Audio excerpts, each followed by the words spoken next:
হরে কৃষ্ণ। সকাল থেকে ব্লগটা শুরু করলাম। তো আরতি হয়ে গেছে মঙ্গল আরতির পরে। আমি মাথাটা একটু আশ্রিয়ে নিচ্ছি, দিয়েই যাব রান্না করতে, সেই জন্য।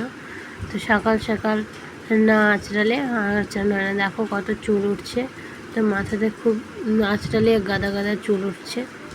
তা আমি এখন রান্নাঘরে যাব রান্না করতে। সকালবেলা থেকে রান্না বান্না শুরু করে দিলাম।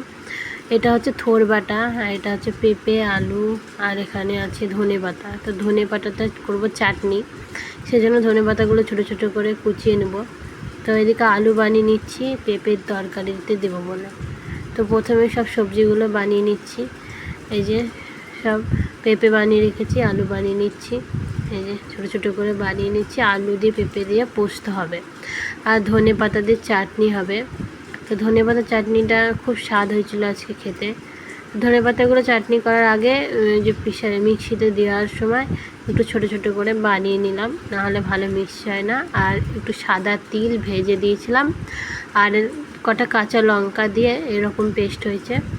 আর হাফ পেস্ট করার পরে দিলাম লবণ দিয়ে ভালো করে পেস্ট করে এই যে লেবুর রস দিয়ে দিচ্ছি, দিয়ে ভালো করে মাখিয়ে নিয়ে রেডি হয়ে গেল ধনেপাতার চাটনি।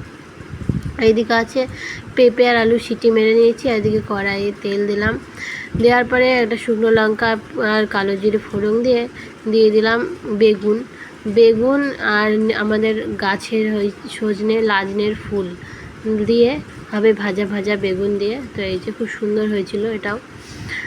তো এই যে এবার হবে পেঁপে আর আলু দিয়ে পোস্ত, সেটা ফোড়ন দিয়ে নিলাম।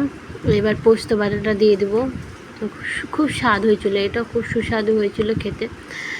তো এটা একটু ফুটে গেলে রেডি হয়ে গেল। এবার লাস্টের বেলায় করবো থোরটা এই যে ওটাও তাই একটু কালো জিরে ফোড়ন দিয়ে থোর বাটাটা দিয়ে, আর আদা ওই বাদাম বেটে আর সর্ষে বেটে থোরের মধ্যে দিয়েছিলাম।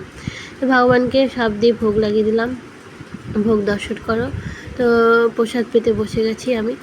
তো বাদাম বাটাটা দিয়ে যেন থোরটা স্বাদ অসাধারণ হয়েছিল।